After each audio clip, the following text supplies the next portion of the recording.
All right, guys, absolutely wild clip here for y'all because just now, a couple of hours ago, Trump, JD Vance, and Zelensky, I would say basically almost got into a full-blown shouting match with each other inside the Oval Office in front of cameras as Trump is trying to push for negotiations with Russia to end the war in Ukraine. So let's go ahead and watch this clip. It's about 5 minutes long, and we'll come out the other side of it. Yes, contract. Yes, but after that, he broke this ceasefire. He killed our people, and he didn't exchange prisoners. We signed the exchange of prisoners, but he didn't do it. What kind of diplomacy, JD, you are speaking about? What do you mean?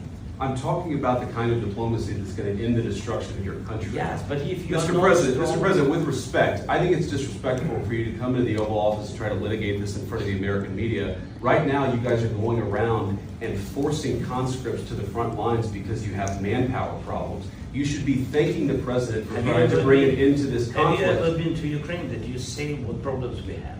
I have been to.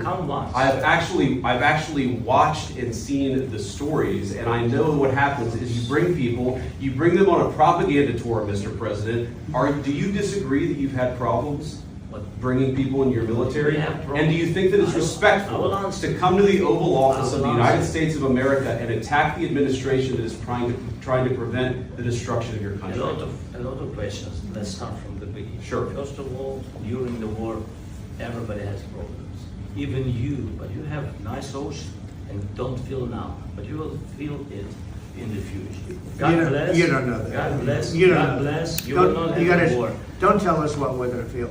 We're trying to solve a problem. Don't tell us what we're going to feel. I'm not telling you. Because you're in no position to dictate that. That's exactly what you're doing. You're in no position to dictate what we're going to feel.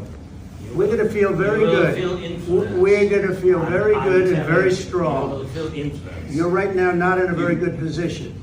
You've allowed yourself to be in a very bad position, and he happens to be right about it. From the very beginning of the war. You're not in a good position. You don't have the cards right now. With us, you start having cards. But right now, you don't. Yeah, you're playing cards.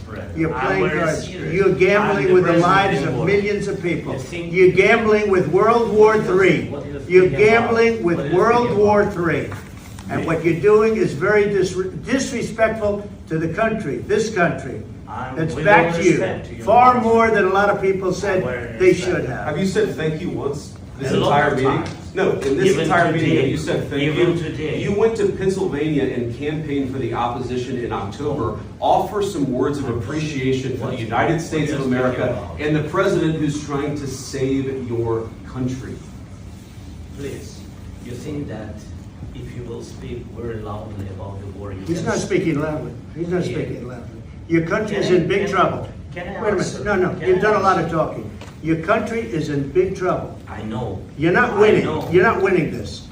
You have a damn good chance of coming out okay because of us. Mr. President, we are staying in our country, staying strong from the very beginning of the war. We've been alone. And we are thankful. I said thanks. You haven't been alone. You haven't been alone. We gave you, through this stupid president, $350 billion.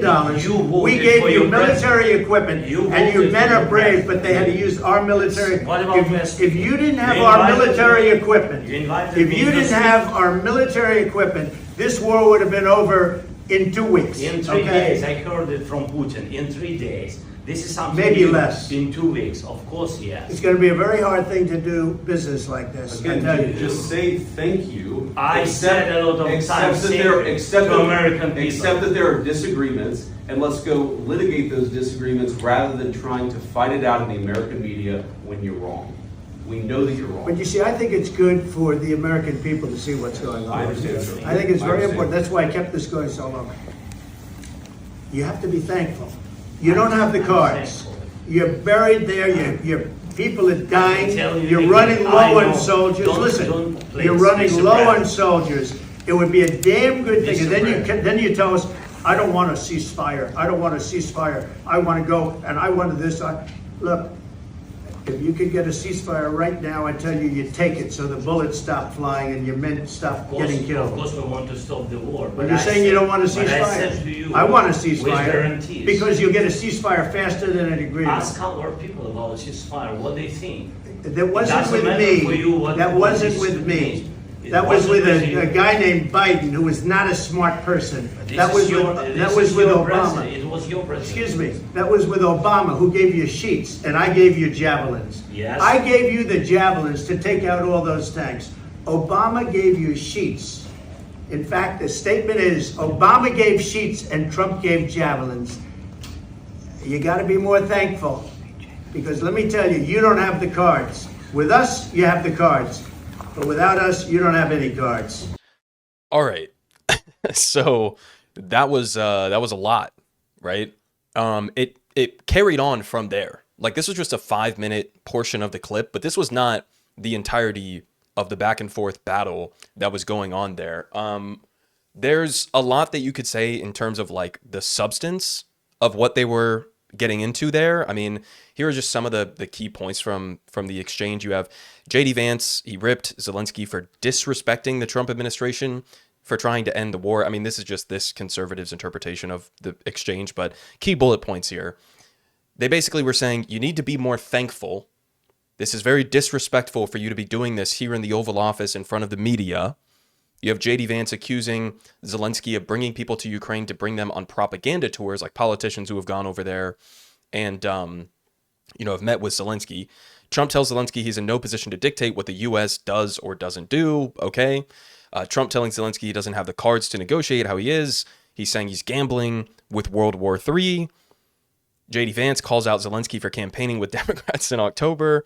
I mean, he met with Kamala Harris. I don't know if that was a campaign thing. Like, she was running for office. She was also the vice president. I don't know. You guys tell me. He says he's not winning the war. I mean, that's kind of true. It does need to end at some point. It's been going on for a very long time. Hundreds of thousands of people have died. Ukraine has been, largely destroyed. So it does have to end. Obviously, I don't think there's a realistic situation in which Ukraine is going to be able to push Russia entirely out of Ukrainian territory. So there's going to have to be some sort of a negotiated end to the war at some point. Trump says that the war would have been over in 2 weeks if it wasn't for the U.S. Trump mocks Zelensky for giving his administration mixed signals.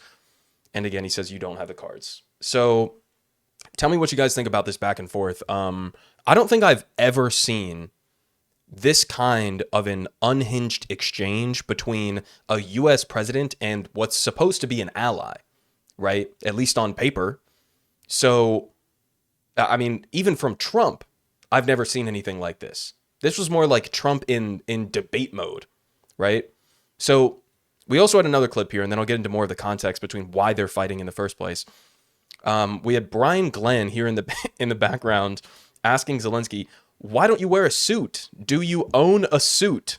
Because he was, showing up. I don't even know what he's wearing here, like maybe slacks and like a pullover or something like that.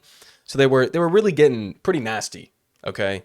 Criticizing the outfits on top of, yelling back and forth. Now, again, to get into some of the backstory here, this has been going on for a couple of days, couple of weeks now at this point. Zelensky-Trump relationship obviously souring, to say the least. So here from the New York Times, we had Zelensky and Trump trade blows as feud escalates over peace talks. So they say the simmering feud between Zelensky and Trump escalated on Wednesday when Mr. Trump mocked his counterpart in a post filled with falsehoods, calling him a dictator without elections.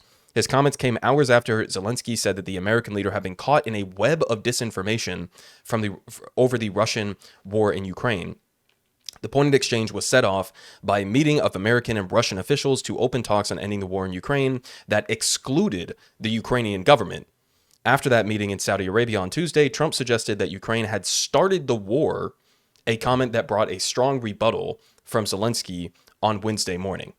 So here's the issue, guys. I agree that the war in Ukraine needs to end. And again, I don't believe that sending a couple more, weapon shipments over there, that's going to be the difference, and Ukraine is going to be able to successfully push Russia out of all of their territory, and everything's going to be fine from there, right? This war has been going on for years. At some point, there's enough death and destruction that you have to negotiate a really uncomfortable and painful deal to end the war. So I agree on that front, but then you have like Trump adding on all of this other these layers of bullshit that are just like entirely wrong. Like Ukraine started the war. I mean, they got invaded.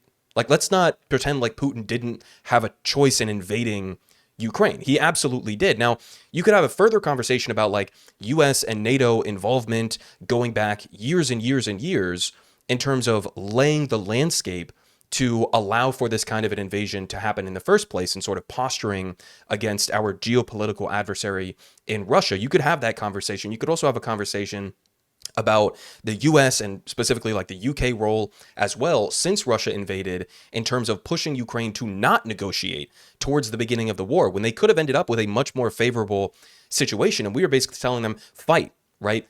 And the US viewed that not, as an opportunity to protect democracy and human rights and international law or whatever else the fuck. They saw it as an opportunity to weaken, again, a geopolitical adversary in Russia. Right. And some Republicans like Lindsey Graham just openly talk about this and their bloodlust for how many Russian soldiers have been killed as a part of this invasion. So, and how much military equipment they've lost. So, the U.S., you could have a conversation about the role that we have had in terms of preventing a negotiated settlement. Right. So Trump saying that he started the war, kind of bullshit. If anything, I guess you would say the U.S. has more of a responsibility on that front, and NATO has more of a responsibility on that front than like Zelensky does. Then you also have other added layers of bullshit, like in terms of the specifics on the funding. Trump saying that we've given them $350 billion. No, it's actually more like, close to just over $100 billion. And also, again, we're using that as an opportunity to enrich our military industrial complex, our weapons manufacturers here in the U.S. So it's like, I agree that the war needs to end, but this entire conversation is just being muddled by just outright like lies and falsehoods from Trump, who for some reason is like posturing much more aggressively on Ukraine than he is on Russia. Which again, it's like, should Trump call Putin a dictator? Like Trump or Putin is absolutely a dictator and a war criminal, right? And he illegally invaded Ukraine. All of that is true. I guess the argument from him is like, well, should I call him a dictator while we're trying to negotiate a peace with him? Would, I guess, be his pushback to that.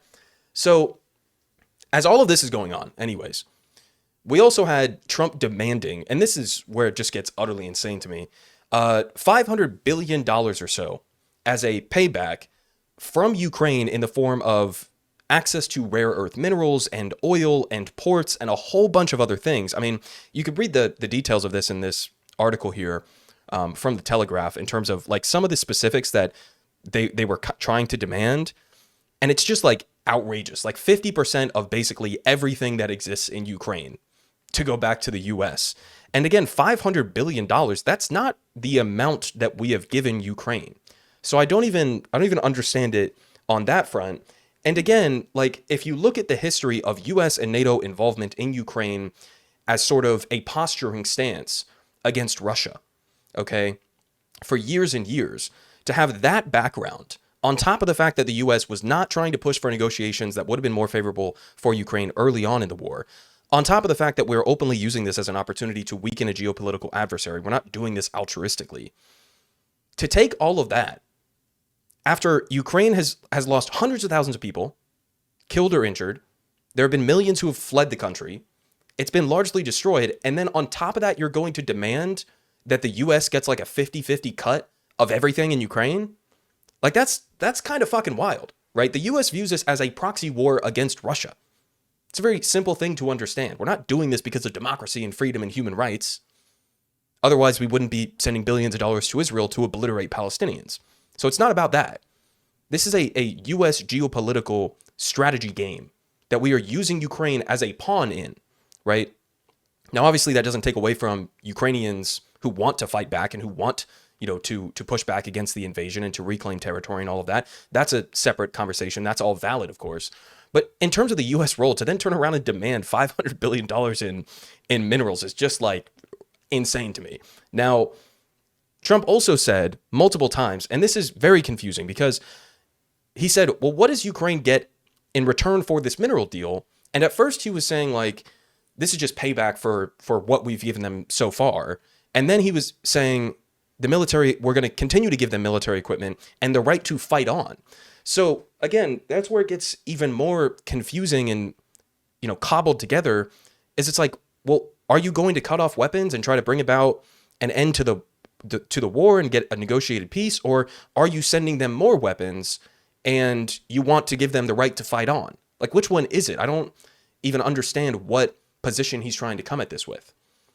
Now, and that also, makes this initial conversation that much more interesting in terms of analyzing Zelensky, because it's like, if Trump was promising to continue giving you weapons in exchange for some sort of a deal, and that's what you want to do, then, why did we just have this massive blow up between you and JD and you and Trump in the first place? Now, an update on that supposed mineral deal is that apparently behind the scenes, at least, Ukraine was agreeing to it and saying, okay, we're going to sign it, we'll work something out. But now after this blow up just happened, we have this from Shelby Talcott. I'm told mineral deal was not signed. So now the mineral deal is off the table because of this massive blow up that Trump and Zelensky just had. Now, we also have, on top of all of that, Trump canceling his press conference with Zelensky. He was supposed to have another press conference, I guess, later in the day. And he says this: "We had a very meaningful meeting in the White House today. Much was learned that could never be understood without conversation under such fire and pressure.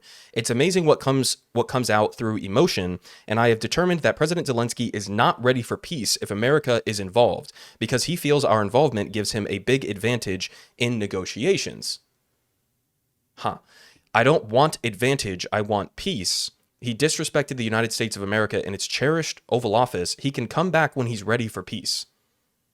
Okay, so the disagreement between him and Zelensky is they disagree basically about the terms of how this war is going to end. I don't think Zelensky wants it to go on indefinitely, okay? He just disagrees with the outline that Trump is putting forward in terms of him thinking that Ukraine is getting screwed by this deal and that it's too favorable to Russia. And so Zelensky wants to use the U.S. power, the U.S. military prowess, as a leverage point to extract more concessions from Putin. Trump is saying, I'm not really going for that. We just got to end the war, even if it's a shitty deal for you, right? So that's sort of the core of the disagreement there. Now, finally, we have Bret Baier, who is being told that they are still on for an interview, which I think is happening tonight, with him and Zelensky. So this is going to be interesting, man, after all that. So I guess we'll have to, maybe follow up on this tomorrow. Politic guy has the best politics. Believe me, no one does it like him.